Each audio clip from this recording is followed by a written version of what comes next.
Thank you all for joining us live. My name is Amy Weber, and I am one half of the co-founding team of Speak, Learn, and Play in Gowanus, Park Slope, Brooklyn.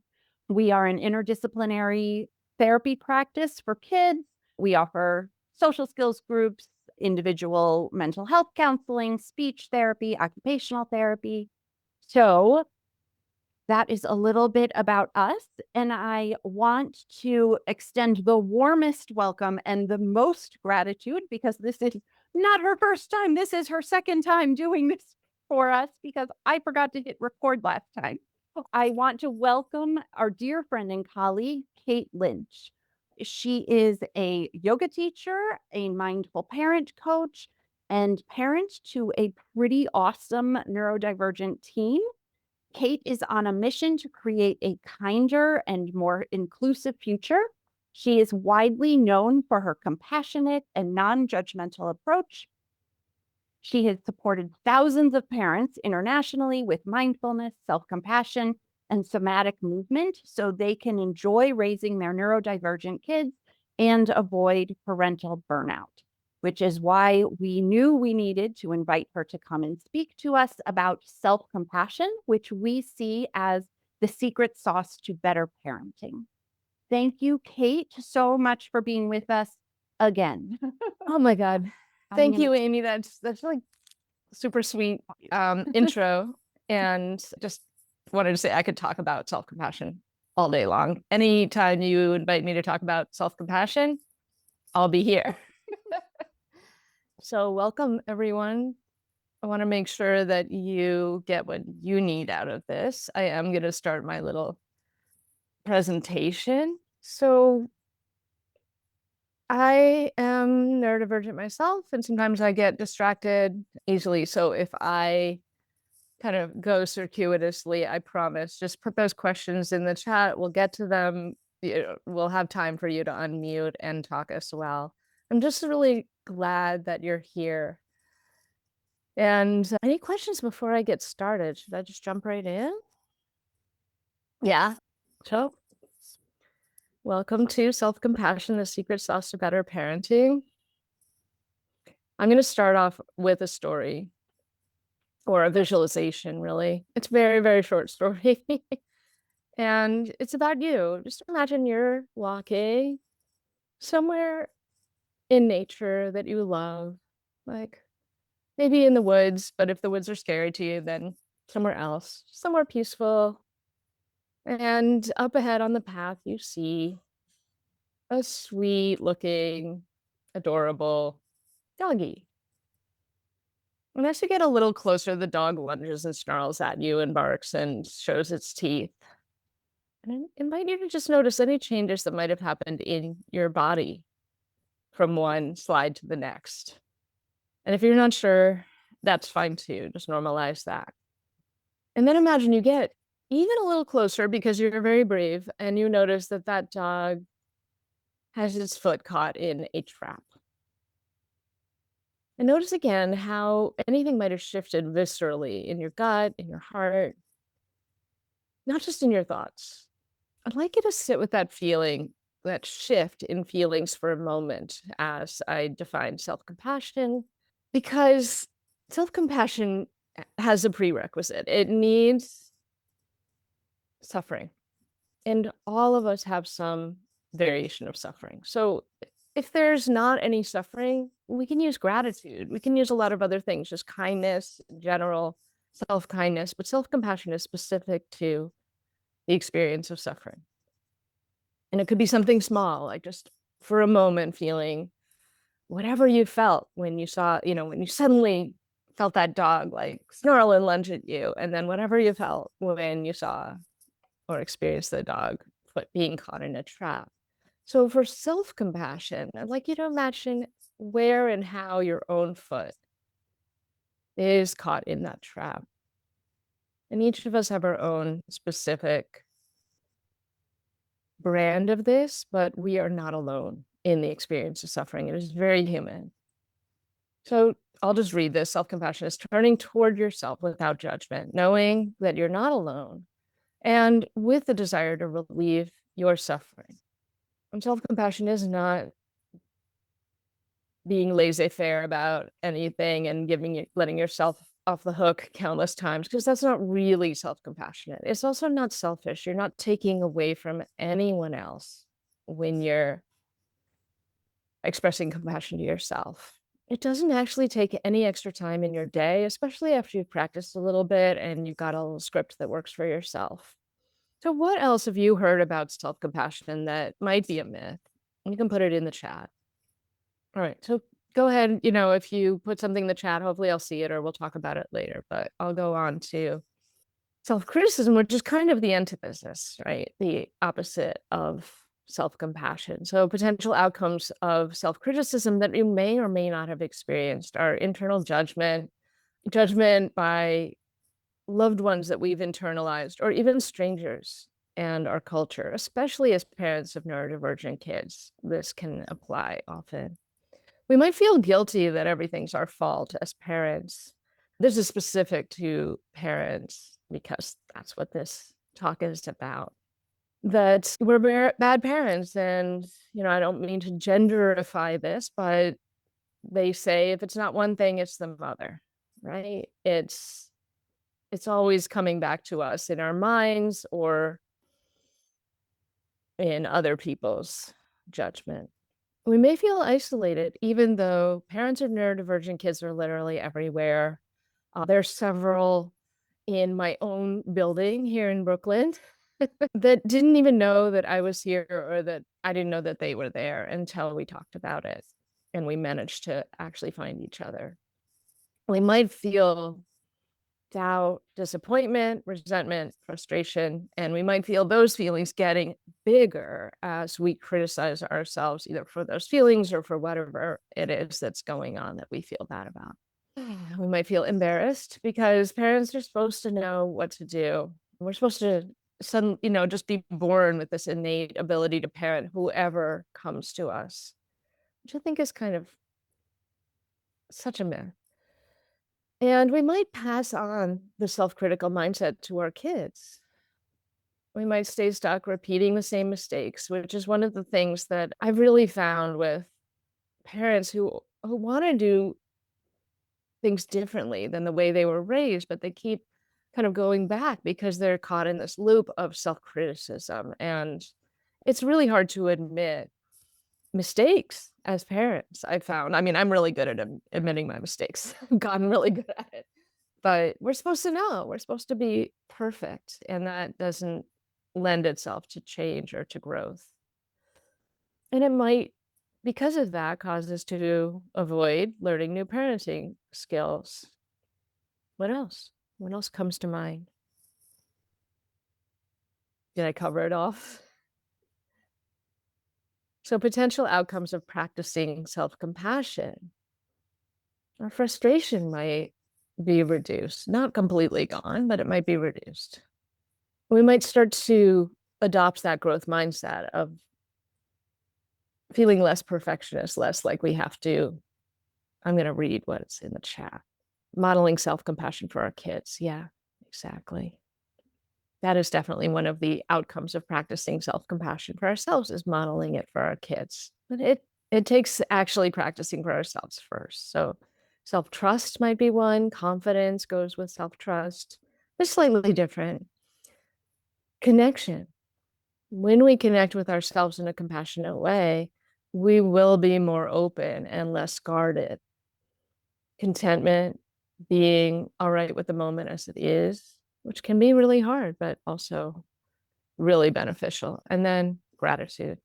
So we're going to get into a practice, greater bandwidth for others. Absolutely. Thank you for that. Yeah. It actually is really generous to practice self compassion because, like you said, we have more bandwidth for whatever others are going through because there's less of that comparison mindset.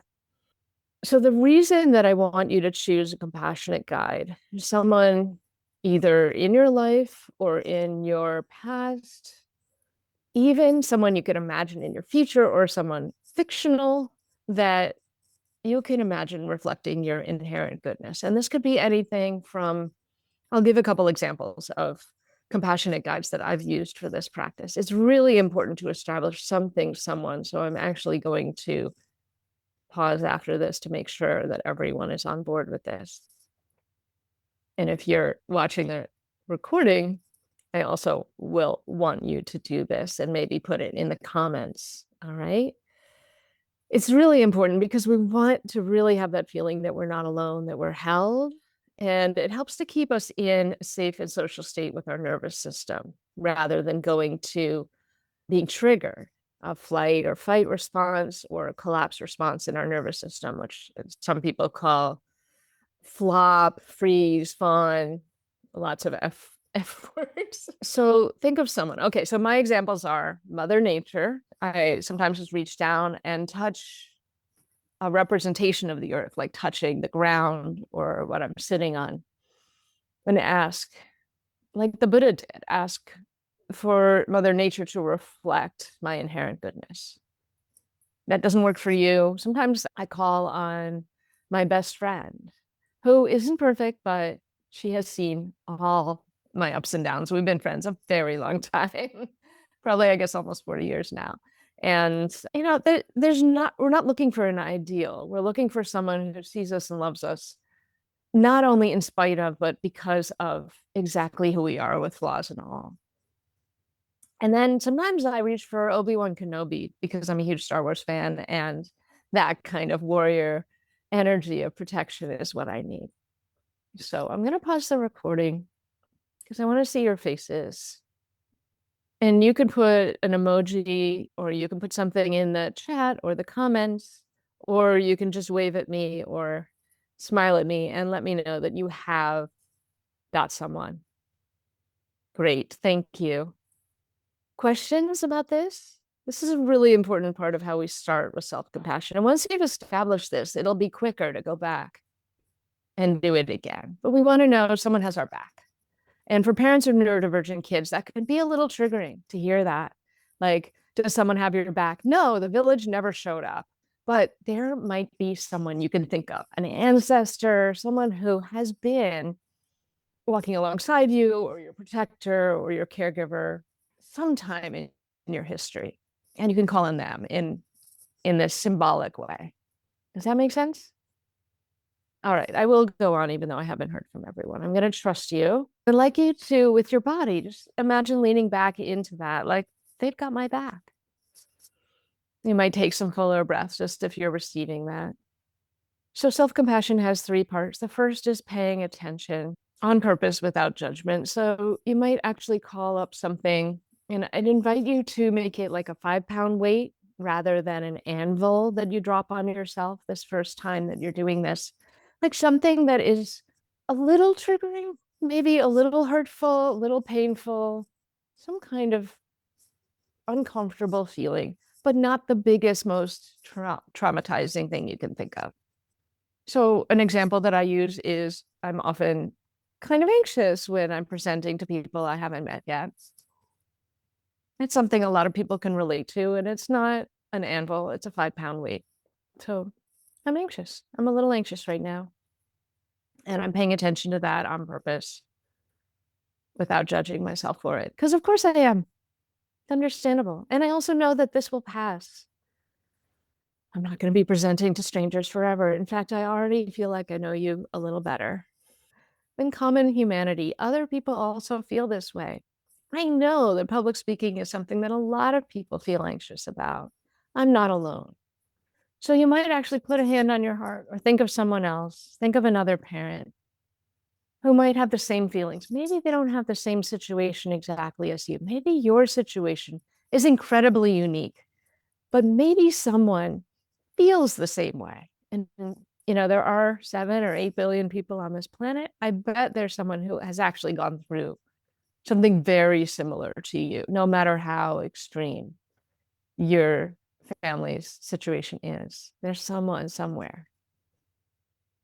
So connect with them to have that experience of common humanity. And finally, self-kindness.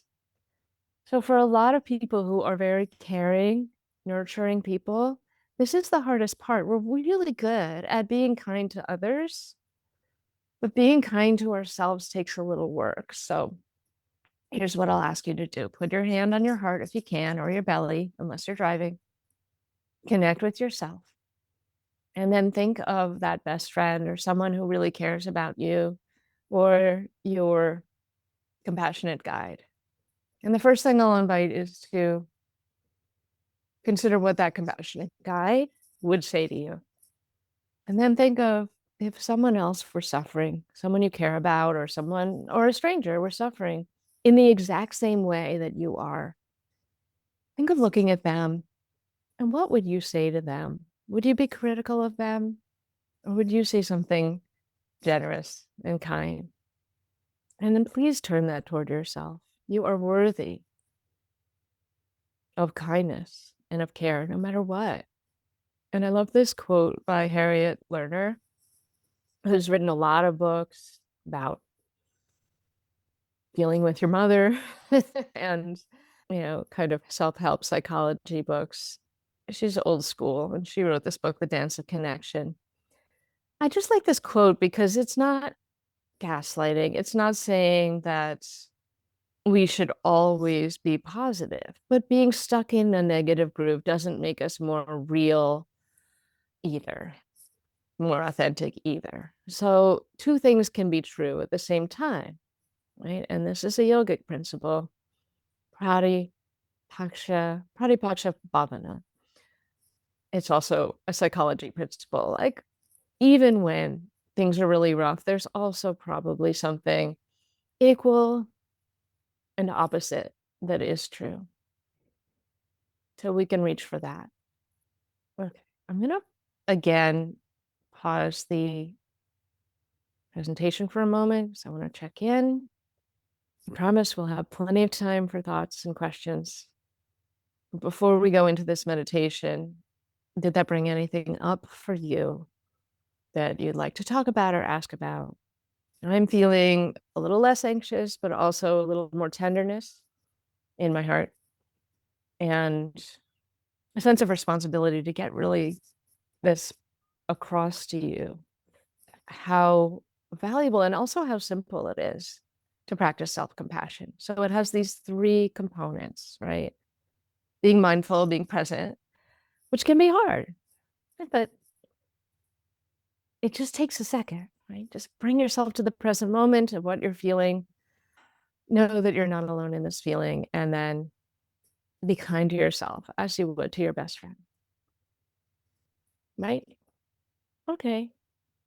So this is a practice originated in Buddhism and popularized by a wonderful meditation teacher, Tara Brach, who's written lots of books on self-compassion, self-acceptance, etc.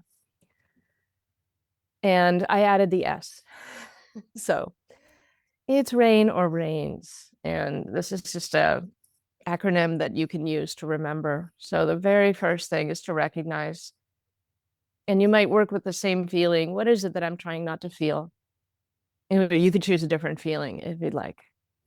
It's taking us a little deeper, more inward toward the benefits and the inspection that self-compassion can give us. So first off, just picking a feeling. What am I trying not to feel? And recognizing it. Letting it be here. Allowing. Okay, there it is. Allow. So whatever this feeling is, it's not about the circumstance that you're saying yes to, but can you say yes to the feeling? Allowing the feeling to be here. And then we begin this investigation process as we start to turn more inward. So when you're allowing this feeling to be here, what is the visceral experience in your body? Where do you feel it in your body? And you might put a hand there, or you could put it in the chat or in the comments if you'd like, if you want to be witnessed in this way. And then we'll do a little more investigating. So after considering where you're feeling it in your body, stomach, sometimes neck, chest, thank you. Sometimes I feel like a gripping in around my heart, or a twisting feeling. sometimes in my stomach, sometimes in my pelvic floor or my jaw or throat. Those are some of the hot points for me. But we really want to establish that this is a visceral thing, something in our body that we can feel. It's not just a thought process because feelings originate in our nervous system, which most of our nerve endings are in our bodies. Then does this, and if you're touching it, it might help that place. Does this feeling have a color, a texture, a temperature?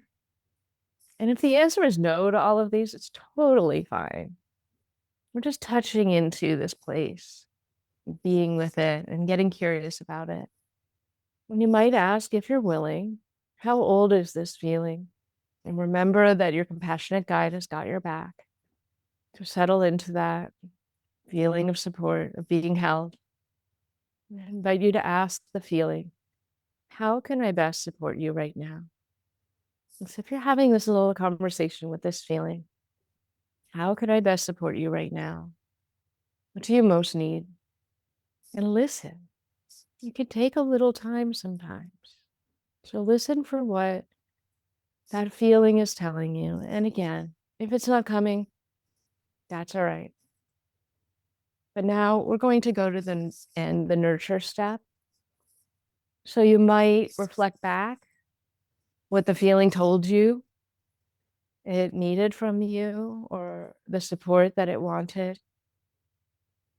Or if that didn't come naturally to you, what would I say to my best friend or someone else in my situation who is feeling the same way? So it's the kindness, right? We're turning it toward ourselves. So actually say in your head or say to yourself aloud, you're muted, you can do that.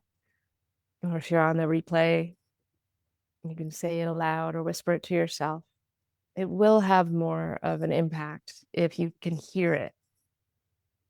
Whatever that kindness is, whatever that nurturing is, that you would really generously give to anyone else. And finally, really receive it. Like let it into every pore as if you're either floating in a body of water or standing in the rain and just receiving this rain of self-compassion into every cell of your skin, every pore from inside and out. You're opening to it. You're allowing that to be your reality for this moment, that receptivity, that sense of being held, of nurturing, being the one giving and receiving the self-compassion. Right? You can keep going with that, or if you're up for it, you can keep feeling like you're receiving it, but also at the same time, yawn. It is not rude to yawn in front of me ever. I see it as a signal that you're safe in my presence. And actually try this. Like, even if it goes against your conditioning, unless like other people are watching you and you really can't, then maybe put your hands in front of your face and try yawning. Or try and spread the yawn to as many people in all the cubicles, right? Anywhere around you. Yawn like a cat up one side of your body and then the other. This is something we can teach our kids. And it is a body up signal to our brains that we are safe because we don't yawn when we're under threat. So it signals the autonomic nervous system that you're safe.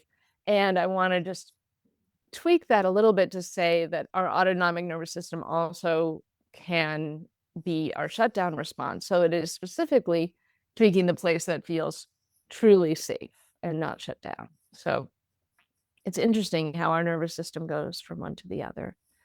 And if you don't have time for all that, especially after you've practiced a while, or just try it right now, you might want to give yourself a hug or maybe not, but say to yourself, if you can out loud, this affirmation: may whatever arises in my life awaken compassion. May whatever arises in my life awaken compassion. And one more time. May whatever arises in my life awaken compassion. All right. Q&A is going to happen next, but I want to make sure I go on this slide, which is about what I offer to you going forward if you would like more support in kind with this, going deeper, a wonderful community on Substack of parents of neurodivergent kids and neurodivergent parents. It's on Substack. It's called Atypical Kids Mindful Parents. And on Instagram, I'm self-regulated parent. And I would love if you email me. It's Kate at healthyhappyyoga.com. I will write you back if I get email from you. If you don't hear back from me, it's because I didn't get it. So I'd love to hear your thoughts, your questions, your reflections, anything that you might be confused about, or how does this affect me as a parent? Why is this going to make me a better parent? Like, what's that about? I think one of my reflections as I get more into self-compassion is how hard this is when we were told as a child that these emotions are too big, or these emotions are wrong, or these emotions are something to, like go to your room, or you're punished for that. It's so hard to accept the feeling without judgment. I do it for other people all day long. For For myself, yourself. really hard. Yeah. Because we have all this conditioning. And, you know, I'm Gen X. Nobody was sitting around saying it's okay to be mad. They're like, go to your room. Or even it's okay to be sad. Like, get over it. So those, and that's what, like, those things our parents said to us, or other people said to us when we were growing up, that really is our inner dialogue. So it does take work to counteract that and to put in a different track. It's almost like there's so you're walking somewhere else. Maybe you're walking through a field this time instead of through the woods, right? And you always walk on the same field. So the grass gets kind of grooved, and that's the conditioning, right? It's really easy to walk that way. But if we decide to walk a different way, it's going to take practice, and it's going to be harder at first. And maybe we even need a machete, right? To walk through that field a different way. It's going to take effort, but then after a while, if we keep walking that other way, there is hope. Like, I have a lot more self-compassion, and it comes more easily. Yes, I still hear those critical voices in my head, but immediately there's another path, right? There's another way that comes up, and I can take that path because it has been trod often enough and I've practiced. There's a really good question, two really good questions. The first, I want to answer the second one first. How did you come up with secret sauce? That was Amy. Amy is really good at naming things. That wasn't me. And the foundations for this helpful information. So I didn't come up with this. This is, I think of Buddhism as more of a philosophy than a religion. Of course, there are people who are religiously Buddhist, but the foundations are originally from the mindfulness tradition, which way back originally is, was codified in Buddhism. Mindfulness has been, if you want the more sterile, less Buddhist version, it's there. Mindfulness-based stress reduction has taken out any mention of anything Eastern. So that's available to you, but it's really been, and then there's, Kristen Neff. I'm sure if you have heard anything about self-compassion, you've probably heard of Kristen Neff. A lot of people think of her as introducing self-compassion, but of course, my BS meter is very high on that because I was practicing self-compassion before I ever heard of her. I learned it from Tara Brach, who is a meditation teacher that I have followed, and she has a podcast. You can, just search TARABRACH and you'll find her podcast. The thing that I think I bring to it is, first of all, I am a skeptical New Yorker, and I am very real about my imperfections and my challenges. And then 14 years ago, I had a neurodivergent kid, and it really destroyed my self-care practices. I barely survived. Let's just put it that way. And it wasn't because of him, it was because I really didn't know how to cope. And of course, none of us has enough support when we have neurodivergent kids. I'm sure that most of you can relate to that. So I'm not afraid to say that it was really hard and that self-compassion pretty much saved my life.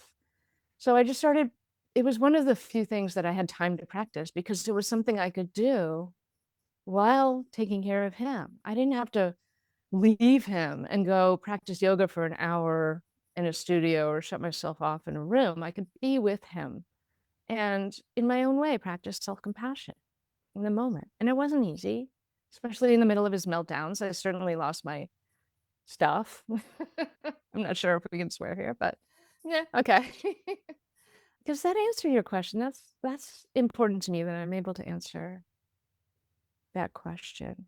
And if you have specific questions or concerns, if you put them in the chat, they'll be anonymous. If you want to unmute and talk about whatever's going on for you, I'd love to hear it. And if not, that's fine too. I know it can be vulnerable. We happened to, during the last session, have some parents who were willing to be extremely open and vulnerable. I'm trying to remember some of the things. So one of the things was just to give examples until someone here is willing, that a couple who was going through a very, very tough time with their kid and really was at burnout or past beyond burnout. What is, and Amy, you were here, so correct me if I'm wrong, but like, is it self-compassion if really all I can do is lie on the couch and watch Netflix? Like, what is that? Like, is that okay? Basically, I think is what they were asking.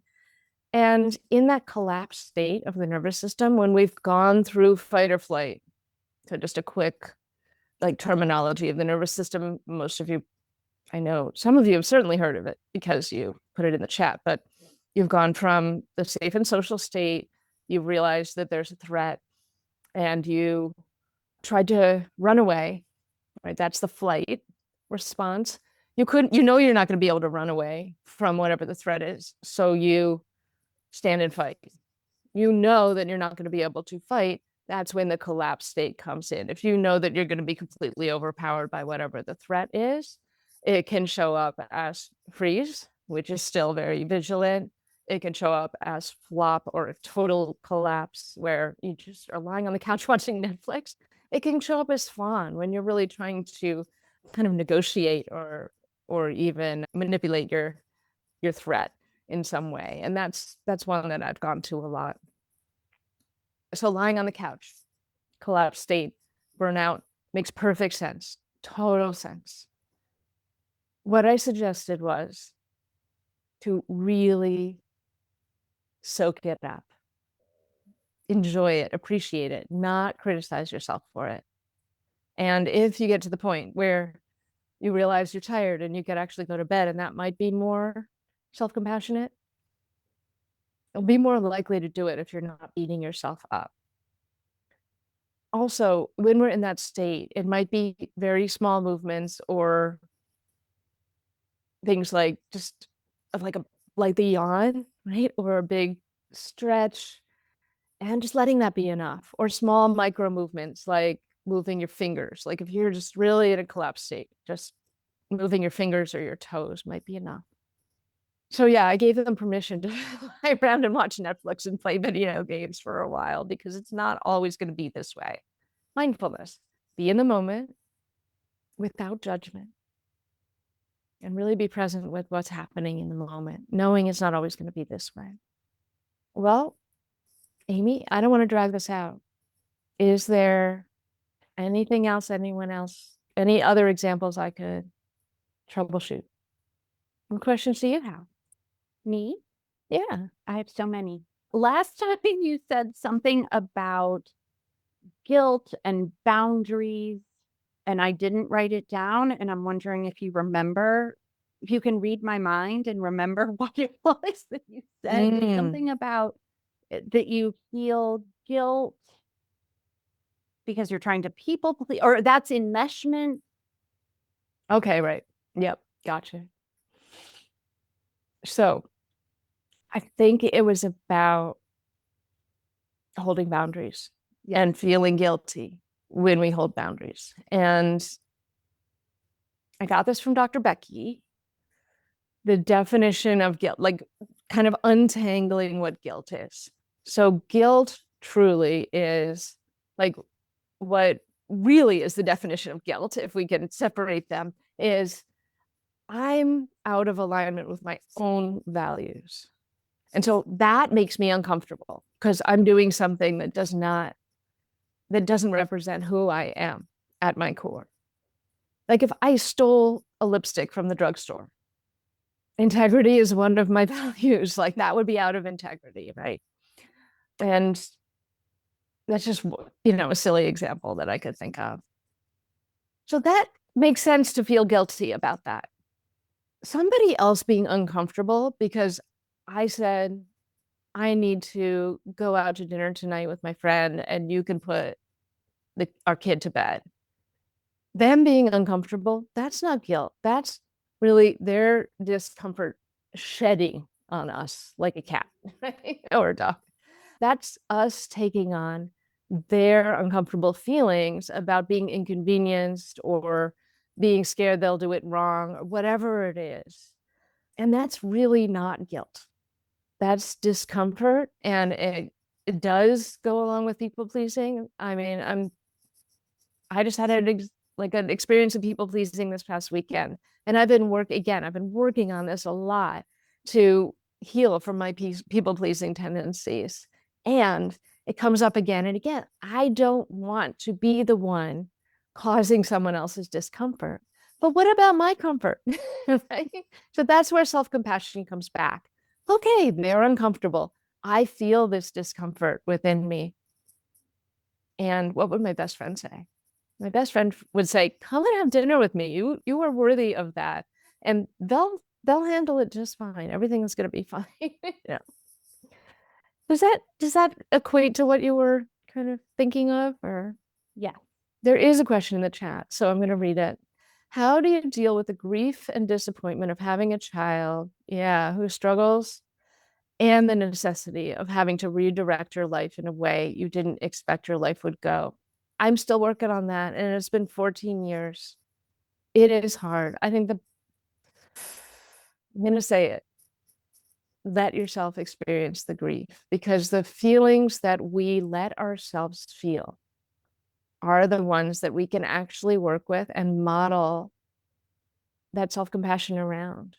So if we're always stuffing down the grief because it seems inappropriate, it's not neurodiversity affirming, it's saying that it's somehow we don't love our kid because we feel that grief. First of all of that is a load of crap. And grief, there's a lot of different kinds of grief. There's not just one kind of grief. So when they cut down a tree on my block, I experience grief. Is that the same as experiencing the death of a loved one? Of course not. But there's this whole spectrum, and a lot of it is very ambiguous grief. It's still there. It's in our bodies, and it feels like grief no matter what. And by letting yourself feel it. So where do you feel it? I feel right now, I can feel that grief of having a different experience, having a kid who struggled in ways I was not prepared for, thinking I was going to be a great parent and really going through a time of feeling like the worst, like bad mom, and thinking I was just doing everything wrong. And that's why my child was struggling.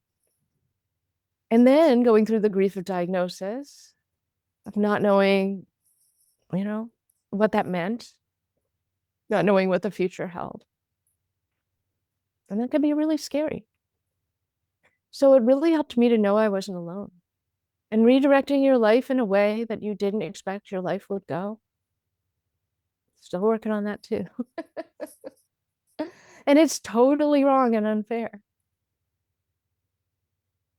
So whatever it is that comes up that your best friend would say to you, or you would say to someone in that exact situation, yeah, it's hard.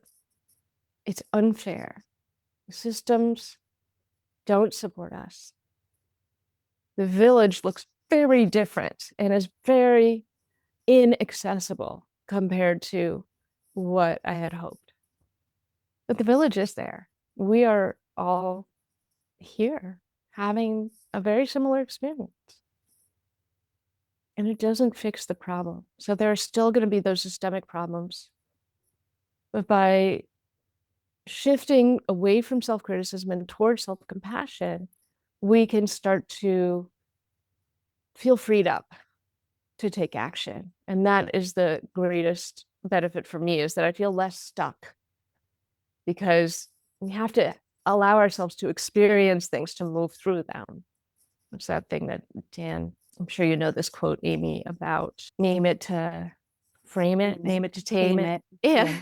And then he's changed it to name it to frame it. But and more than just name it, I think we really need to feel it. I have no idea if that helped. I really hope it did.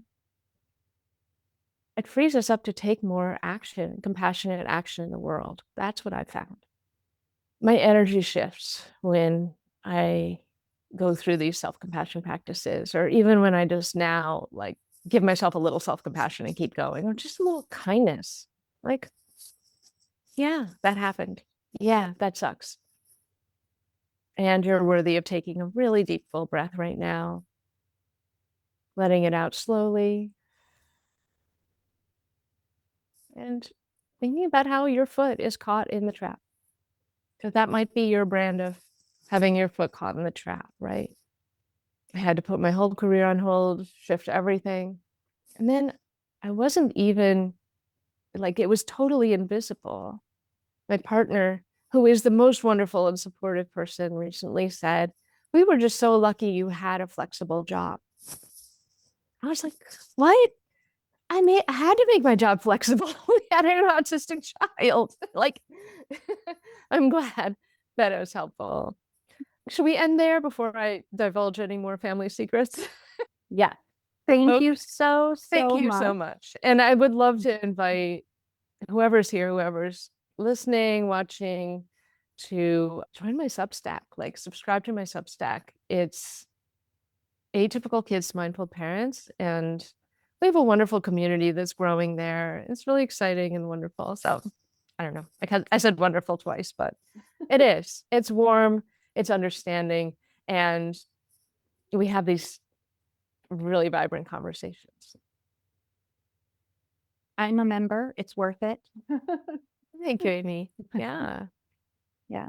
Thank you so much, Kate, for being with us twice, being with us today. And I really appreciate you, and I appreciate your work.